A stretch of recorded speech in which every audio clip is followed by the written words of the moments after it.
जब कोई इग्नोर करे, किसी और में इन्वॉल्वमेंट हो जाए, आपकी तरफ जो इंटेंशंस थी, उसकी जो मोहब्बत थी या जो फीलिंग्स थी, वो आपको खत्म होती नजर आ रही हैं, तो ये व्लॉग आपके लिए है। लेकिन इन सब बातों को मद्देनजर रखना है आपने कि ये सब हो रहा है, इस पे क्या करना होता है, किस तरह से जाने वाले को वापस लाना है, ये सब मैं पहले बता सकती हूँ।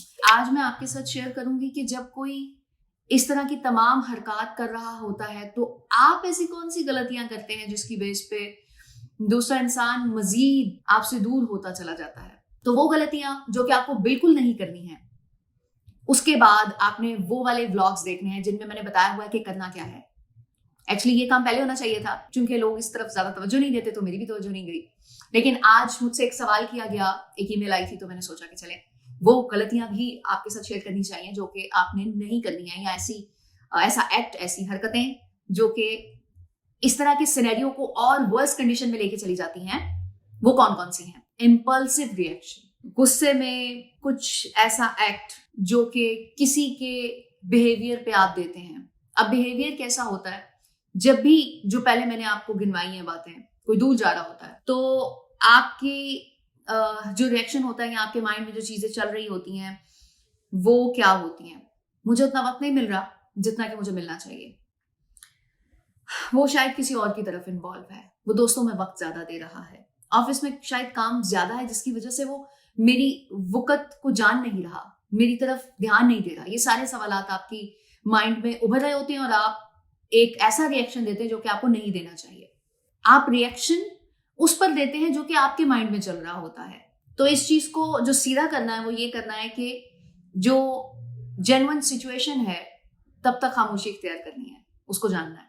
और जब आपको पता चल जाए कि वो जेन्युइनली मसरूफ कहाँ था, तो आपने तब उस चीज को समझना है कि अब आपने क्या रिएक्ट करना है। जैसे कि आपको पता चल गया कि वो किसी और के साथ इन्वॉल्व है और वो उसी के साथ बैठा हुआ था या बैठी हुई थी।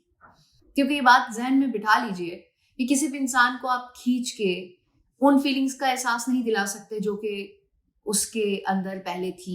ड्यू टू सम रीजंस नई फीलिंग्स क्रिएट हुई हैं किसी और इंसान के साथ, तो ये आपको ही समझना होगा कि वो क्यों हुई है, और वो क्यों तक, यानी कि क्यों का जो जवाब है वो आपको तभी मिलेगा जिस वक्त आप उसे वो करने देंगे। वो वही काम रिपीटेडली करेगा, और अगर उसको थोड़ा सा पता चल भी गया है कि आप इस चीज को महसूस करने लग गई हैं या लग गए हैं, तो बीइंग अ ह्यूमन, ये एक साइकोलॉजिकल फैक्ट है कि जिस काम से आप किसी इंसान को मना नहीं करते तो वो सोचता है कि मुझे मना क्यों नहीं किया जा रहा।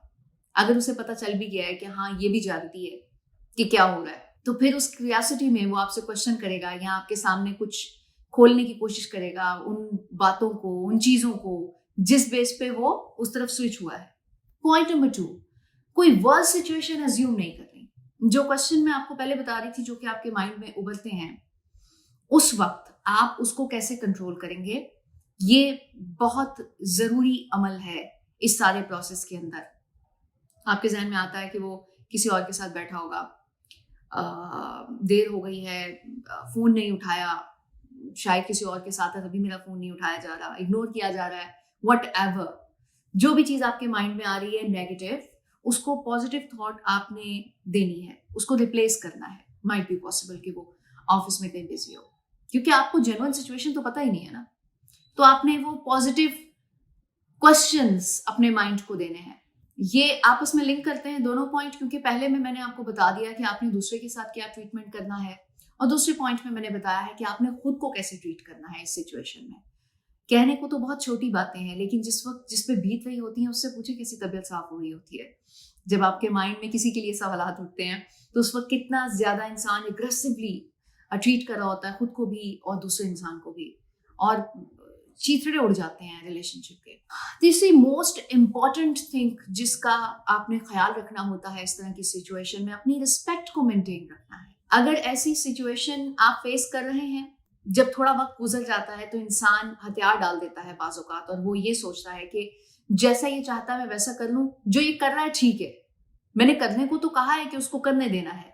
लेकिन उसमें एक चीज जो नहीं करनी है, जो कि आप कर जाते हैं, वो ये होती है कि आप अपनी सेल्फ रिस्पेक्ट को पीछे कर देते हैं। आप कहते हैं ठीक है, तुम जो कर रहे हो सही है, मैं तुम्हारा साथ दूंगी हर सिचुएशन में, या दूंगा, और अपनी सेल्फ रिस्पेक्ट को पीछे करते हुए ये कह देते हैं ठीक है जैसे तुम खुश हो मैं वैसे ही करने के लिए राजी हूँ, लेकिन बस तुम मुझे वो पहले वाला प्यार दे दो, पहले वाले अल्फाज दे दो, पहले वाली फीलिंग दे दो। ये दोनों चीजें साथ हो रही होती हैं, लेकिन ये दूसरा काम नहीं करना। उसकी वजह यह है कि जो फीलिंग्स आप चाहते हैं उससे, जिसके लिए आप सब कुछ कुर्बान करने के लिए तैयार हो गए हैं, और अपने आप को और अपनी फीलिंग्स को इतना सस्ता कर दिया है कि किसी भी हालत में मैं बस चाहती हूँ कि तुम्हारा वो प्यार, तुम्हारी वो मोहब्बत, तुम्हारा वो अल्फाज, तुम्हारा वो साथ चाहिए मुझे। तो जो तुम कर रहे हो वो तो करते रहो, लेकिन जो मैं चाहती हूँ उसके लिए मैं सब कुछ करने को तैयार हूँ। दूसरा इंसान उसी स्टेज पे खड़ा हुआ मजीद दूर चला जाता है, क्योंकि उसको ये पता चल जाता है कि ठीक है, ओके, ये सब कुछ तो मुझे इस सिचुएशन में भी मिल रहा है। तो वो जिस तरफ चला होता है ना आपसे दूर जाने के रास्ते पे, वो मजीद दूर होता चला जाता है।